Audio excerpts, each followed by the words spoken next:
तो यस, मुझे 11th के एग्ज़ाम छोड़ने पड़े। मुझे एडमिट होना पड़ा। एडमिट का रीज़न था फ़ीवर। एडमिट होने के बाद मैं एडमिट हुआ। वहाँ पे मैं लगभग 3 दिन एडमिट रहा। 3 दिन वहाँ पे एक्सरे वगैरह हुए। एक्सरे, अल्ट्रासाउंड, याद नहीं मुझे अल्ट्रासाउंड हुआ कि नहीं हुआ, लेकिन हाँ ये सब हुआ। देन बाद में आई वॉज रिकवरिंग। मेरा फ़ीवर मतलब टेम्परेचर थोड़ा हाई रहता था। डॉक्टर ने कहा ये नॉर्मल है, ऐसा रहेगा, ओके। देन रिकवर हुआ, ओके, सेट हो गया था। देन बाद में बाद में मैंने 11th के एग्ज़ाम दिए पहले तो। देन आ गया मैं 12th में दिस टाइम अक्टूबर में मैं वापस से बीमार पड़ा। अक्टूबर 11 में मेरा नहाने के बाद सर दर्द होने लगा, जो कि मैं सोचता हूँ नॉर्मल है, मतलब मेरे होता रहता है सर दर्द, तो उसकी वजह से मैंने सोचा नॉर्मल होगा, ओके। देन थोड़ा इशू बढ़ता गया। फ़ीवर हो गया मुझे।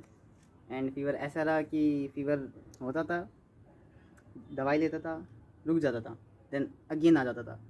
ये काफ़ी दिन तक रहा। मैंने एंटीबायोटिक ली, नहीं हुआ, ऐसे ही सेम रहा। फ़ीवर होता था, एंटीबायोटिक दवाई वगैरह लेने के बाद रुक जाता था, फिर उसके बाद वापस आ जाता था। तो temperature was little bit high, 101 max गया था उस टाइम पे। घर पे था तब मैं। एंड देन दिवाली का टाइम था, अक्टूबर 18-19 को मेरे पापा आए थे घर पे। देन अक्टूबर 21 थोड़ा मतलब उस टाइम पे इशू थोड़ा ज़्यादा हो गया था। ज़्यादा तो नहीं, लेकिन हाँ फ़ीवर था इतने दिनों से, तो ठीक नहीं हुआ था, तो उसकी वजह से मैं आया गाज़ियाबाद वैशाली। यहाँ पे है मैक्स हॉस्पिटल, तो वहाँ पे मैं एडमिट हुआ। यहाँ पे मैं कुछ 3 दिन 4 दिन एडमिट रहा। तो उसमें मेरा ultrasound, x ray, CT scan and some sputum gene expert, इन सब ये सब मतलब स्पूटम के काफ़ी सारे सैंपल्स के टेस्ट हुए, मतलब बहुत सारी चीज़ें हुई। तो होने के बाद यस, तो एक्सरे में आया वाइट पैचेस मेरे लंग्स में। देन कंफर्म करने के लिए हुआ सीटी स्कैन चेस्ट का। उसमें पता नहीं उसका मैंने मीन्स मतलब रिटर्न वाला देखा था, रिटर्न वाले में यस वही सेम चीज़ लिखा था, पैचेस आए हैं ऐसा ऐसा, ओके। देन बाद में देन कंफर्म नहीं हुआ था, लेकिन है क्या, मुझे ये पता चल मतलब रिपोर्ट्स में ये पता चल गया था कि निमोनिया है। यहाँ तक सीटी स्कैन तक हमें पता, डॉक्टर्स को पता चल गया था कि यस निमोनिया है।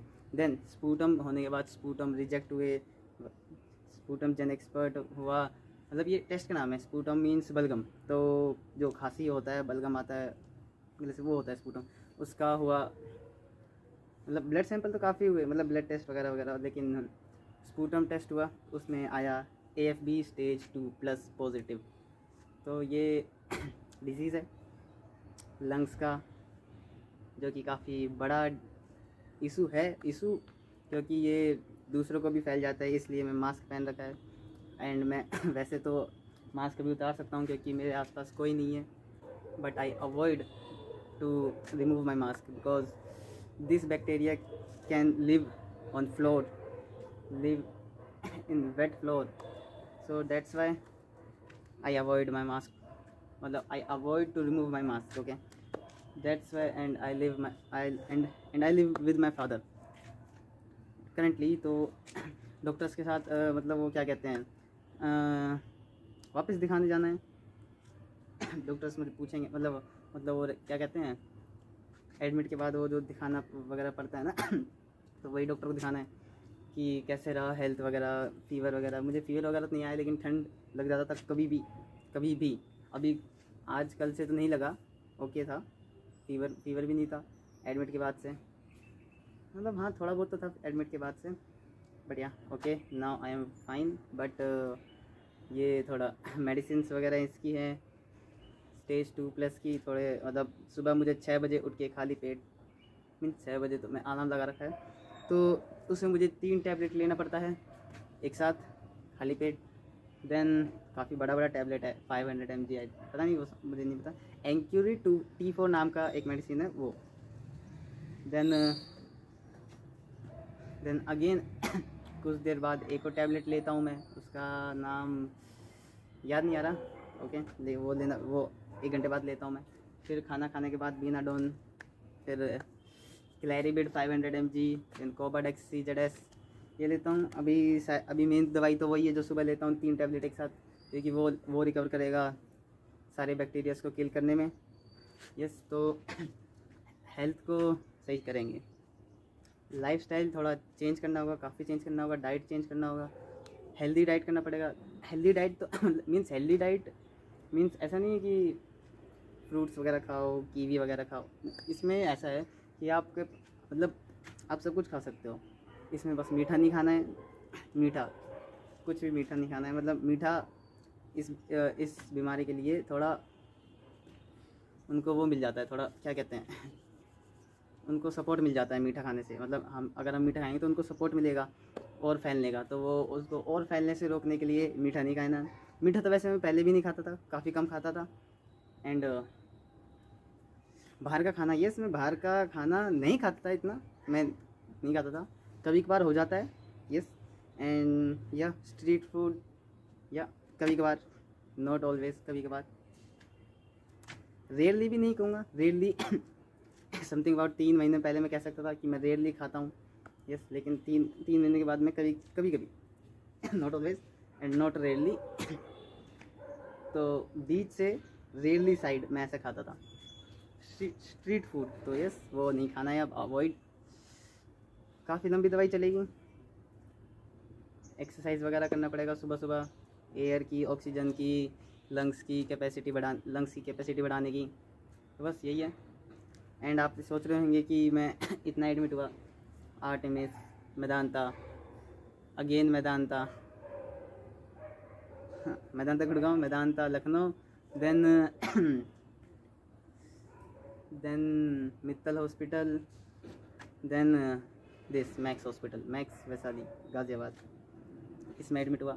यस, तो बिल काफ़ी अच्छा खासा आता है, ये बड़े बड़े हॉस्पिटल है, मेदांता गुड़गांव, मेदांता लखनऊ, मैक्स वैशाली। तो एक्चुअली क्या है, हमारे पास है HDFC Ergo insurance, family insurance जो है, तो उससे कैशलेस पेमेंट उनका वो हो जाता है इंश्योरेंस में। नाटक करते हैं, यस मतलब काफ़ी टाइम लगा देते हैं, बट ओके हो जाता है। एंड थोड़ा वो पापा स्टाफ में है, मींस हॉस्पिटल में जॉब करते हैं, तो उनसे थोड़ा मतलब जान पहचान रहता है स्टाफ वाले से, तो वो करवा देते हैं। And yes again yes and इस टाइम पे क्या कहते हैं,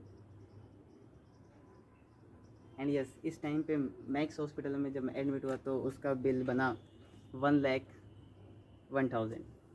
तो यस काफ़ी ज़्यादा है लेकिन हाँ मीन्स ये सब इन्वेस्टिगेशन सी 50,000 की हुई थी, मीन्स वही टेस्ट वगैरह जो भी होते हैं यही 50,000 का होता है, कंसल्टेंसी वगैरह वगैरह बहुत सारी चीज़ें और अलग, रूम चार्जेस अलग, मेडिकेशंस अलग।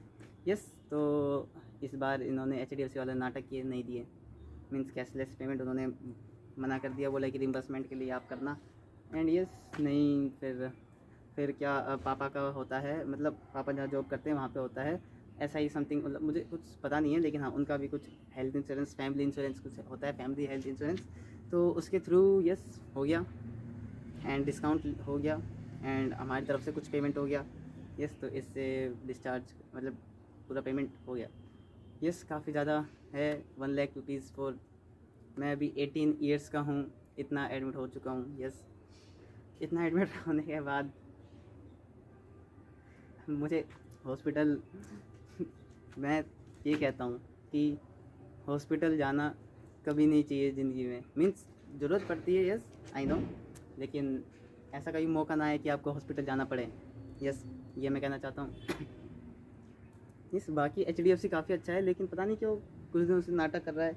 मैंने देखा कुछ एक यूट्यूबर था, उसका भी क्लेम रिजेक्ट किया था, यूट्यूबर है वो अरुण पवार, तो हाँ उसका रिजेक्ट किया था। यस, अब उसका पता नहीं उसको मिला कि नहीं मिला, अभी वो तो खैर यूट्यूबर है तो वो आराम से पेमेंट कर सकता है, हम इतने बड़े नहीं हैं कि हम आराम से पेमेंट कर दे 1 लाख का, नहीं हम मिडिल क्लास फैमिली से हैं तो नहीं है, ऐसे नहीं कर सकते। तो यस फिर भी यस, 18 ईयर्स इतनी कम एज में इतने ज़्यादा इशू नहीं होने चाहिए, अपनी लाइफ में कुछ करना है मुझे, आगे बढ़ना है।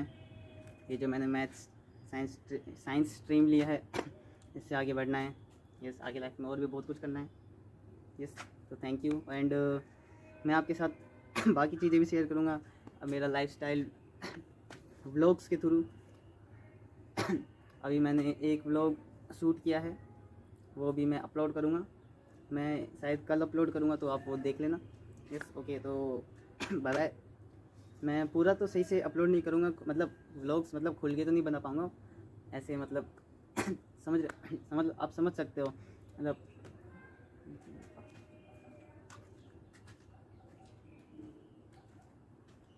यस, हाँ, मतलब मीन्स व्लॉग्स मैं अपलोड करूँगा अपना लाइफस्टाइल के बारे में, क्या क्या खाना वगैरह वगैरह वगैरह। एंड बाकी चीज़ तो मैंने आपको एक कंटेक्स्ट दे दिया कि अभी तक मेरे साथ क्या हुआ है क्या नहीं हुआ है। यस, तो ओके, व्लॉग्स के साथ आपके थ्रू व्लॉग्स के थ्रू आपको शेयर करूँगा कि लाइफ में कैसे कैसे रिकवर करते हैं। डॉक्टर्स का कंसल्टेंसी के दिखाएंगे। थोड़ा ओपनली मैं रिकॉर्ड नहीं कर सकता, लेकिन यस, ट्राई करेंगे। घर में भी थोड़ा ओपनली नहीं कर सकता रिकॉर्ड, तो वो भी ट्राई करेंगे। मतलब घर में थोड़ा कम, लेकिन यस अकेला हूँ तो यस बना सकता हूँ मैं खुल के थोड़ा। Okay, then bye bye, stay healthy and stay safe.